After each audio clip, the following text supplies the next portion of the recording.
we are looking at the 1959 Candidates Tournament, a tournament so big that it had to be held in 3 different cities. The first 14 rounds in Bled, the second 7 rounds in Zagreb, and the final 7 rounds in Belgrade. Bobby, not playing the best chess in the history of chess, did not fare well at all. Mikhail Tal winning 20 out of 28 possible points, only suffering 1 loss, and that was against Smyslov. Now you see up there 4 different names of people that were world champion at one time or another. So that's pretty good company. And Mikhail Tal won this tournament, went on to play Botvinnik, and defeated Botvinnik in the world championship, becoming world champion. Of course, Mikhail Tal suffered illness and lost the rematch. So Botvinnik gaining the title back after, what was it? It was only a year or 2 that he held the title.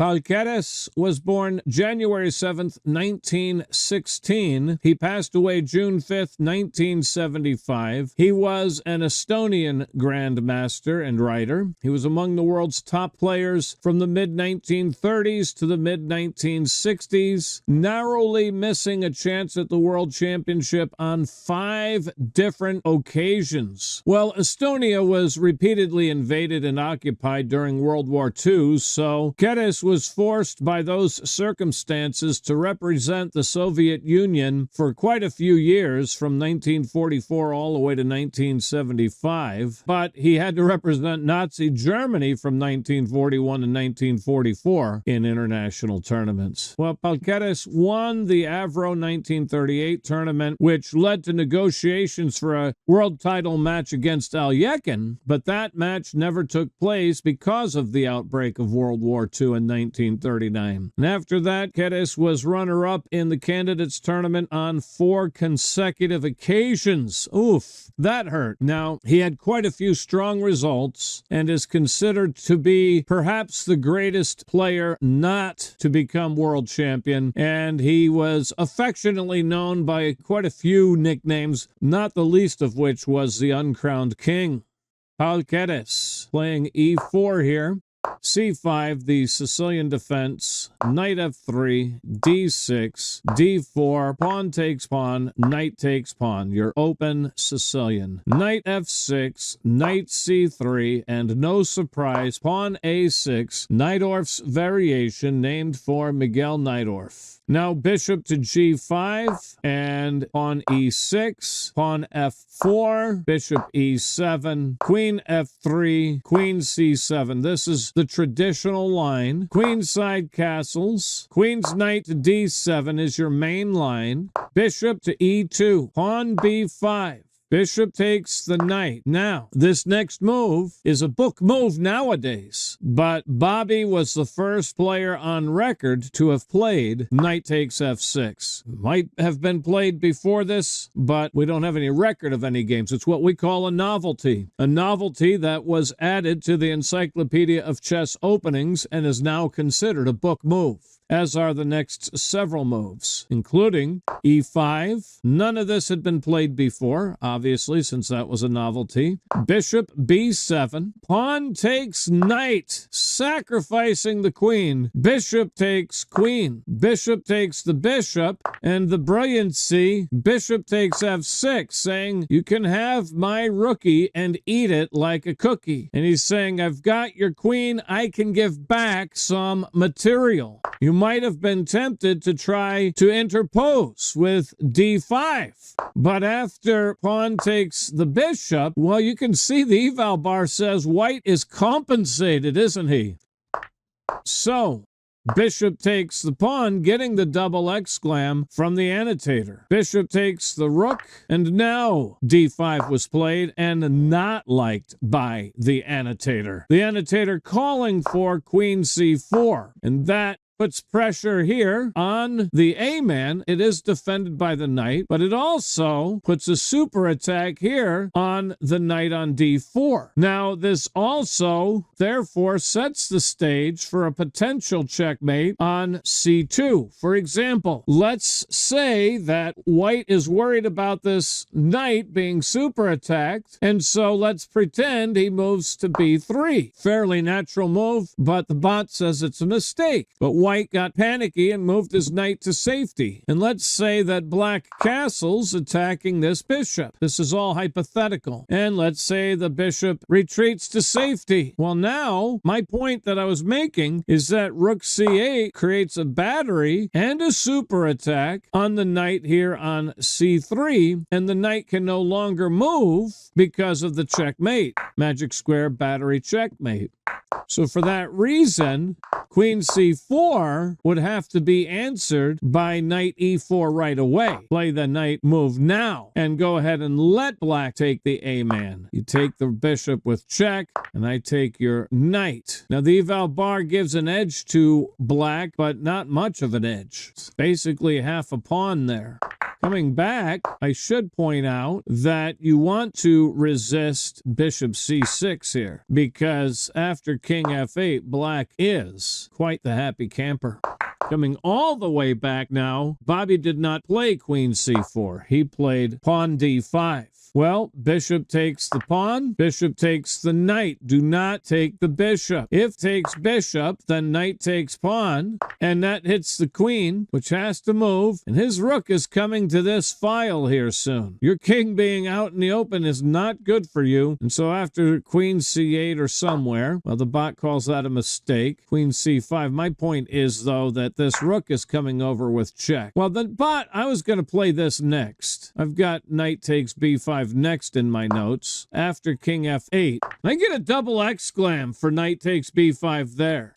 No doubt the bot would have gotten a double exclam if he played it right away, because it's just as powerful. No, it doesn't get a double exclam. That's ironic. Well, I played the rook first because, after all, it's check. It's tempo. Anyway, we grab that, and you don't, if you take the knight, you can see, if you take the knight, knight b6. This is not looking good for black at all. So he would have to move his queen to b8, let's say. And then this knight can just retreat back to d4. So do not play e takes d5. Do not play, I know that's a check, that pawn hanging there undefended, but resist that move, because after the king moves to b1, in fact, it gets a question mark, and then e takes d5, you're still in kind of the same pickle. So instead, Bobby played bishop takes knight and gets the star. Rook takes the bishop, and now pawn takes the bishop. Knight takes the pawn, hitting the queen. Queen c5, creating a fork. He gives the check, forcing the king to f8, and now he defends the rook. Of course, the rook defends the knight, so we have a daisy chain of defense. h5 with the idea of getting his rook into the game this way. f5, rook h6, f6. Now that's marked inaccurate, but I like this move. I like this move a lot. It says, no, we're not going to let you get your rook and come and super attack this knight. So, pretty nice move in my opinion. Not only that, it busts up black's pawns. Pawn takes pawn, knight f4, saying, I'm not even going to let you put your rook on the g file either. Furthermore, it opens the e file and d file for these rooks. Pawn h4 is played. Rook d8 check, king g7, and he doubles his rooks on the 8th rank. It gets a question mark, but certainly an understandable move, because the idea is going to be a sort of flip-flopped blind swine-like checkmate. So you got this battery. He can't bring his rook back now either, by the way. So let's just do a nothing move just to illustrate. I come here, check, forces this, check, forces this, and you get a blind swine-like checkmate. Now, the bot called for pawn g3, but I actually had my eye on rook d4 because we also have this pin here, and b4 is underway. So my thought was play rook e4 or even better, rook d4, and that prevents the pawn from coming to b4. I get a star.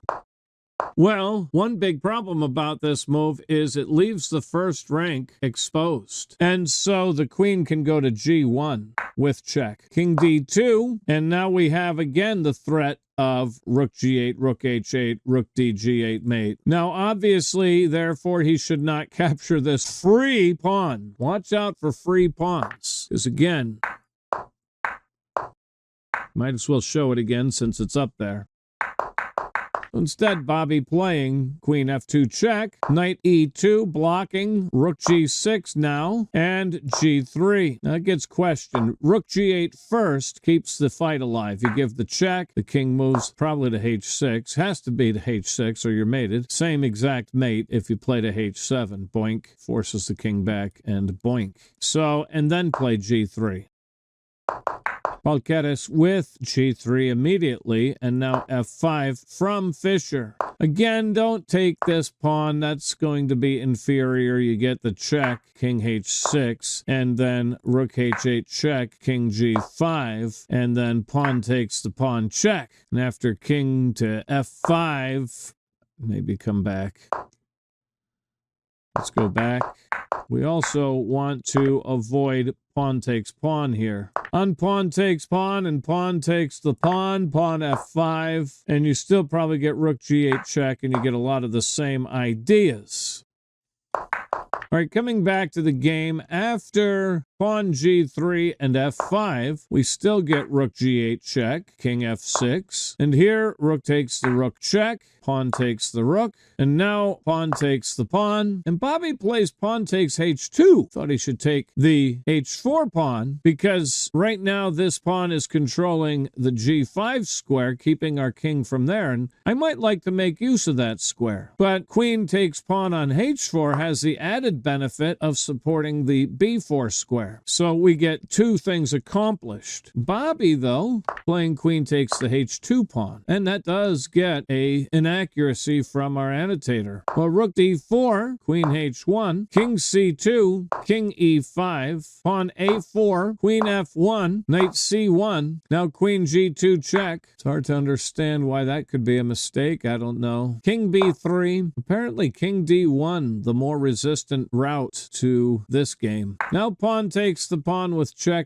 king a3, queen c2, knight d3 check, king f6, knight c5. And that's going to keep the queen off of the magic square. As you can see, that was threatened for checkmate. Queen c1 was played. Rook takes the a-man. Now queen to e3. That hits the knight. The knight takes the pawn. And the bot saying you should have interposed. I actually prefer going ahead and capturing the pawn, but doing so with the rook. And your knight is safe because that's check after all. I get a star for that. But knight takes, pawn f4, rook d4 now. King f5, knight b4, coming to d3, gets a question mark. Knight c5 seems like it's going to d3 in either case, so I'm not sure, once again, why c5 would be any better than b4. I mean, the knight's coming to d3 in either case, isn't it? Well, not now, because he's pinned, but he would have been pinned if he had gone to c5. Perhaps he wants that square for his pawn? I don't know. Maybe if he had played the knight to c5 and then the queen came to e7, then the pawn could come here. I don't know. It's hard for my brain to understand, but Black's real objective here is to get this f-man marching on up to Zion. King b3 breaks the pin, and now there's a threat of rook takes the pawn here. And note that that comes with a fork from our knight. So, for example, let's just play a bad move. And he takes, and he takes, and he takes. Well, oh, double exclam. Thank you very much. The point here is, as you can see, Forkosaurus Rex, baby. And white will win that game. All right, queen takes h4 from Bobby, knight d3 as predicted. Pawn g5, pawn c4, queen g3 pinning the knight, and f3 is going to be coming soon. Don't you worry about that. All right, now c5 was played, rook d8 being called for. If you're wondering about rook d5 check, doesn't really help much. Here. You have to go back, not a real thing. C5 was played. There's F3. We knew that was coming. That pawn's on the roll. King C4. Now F2. He has to give up his knight for the pawn. Queen takes the knight. C6. His last hope is in this pawn. Queen takes the B-man. And G4's coming next, isn't it? King C5. Queen C3 check. King D5. Pawn G4. And astonishing, he self-mates with rook to C4 so that he can push his pawn. Except, have you heard of the swallowtail checkmate? The swallowtail checkmate right here. Bam. I don't know if that was just his way of resigning or not, but the numbers were pretty good. 84.4 for Paul Keres, 92.6 for Bobby Fischer, 2650 performance for Paul, 2700 for Fischer. The opening was amazing on both sides, as was the middle game, but Bobby finding all the right moves in the end game.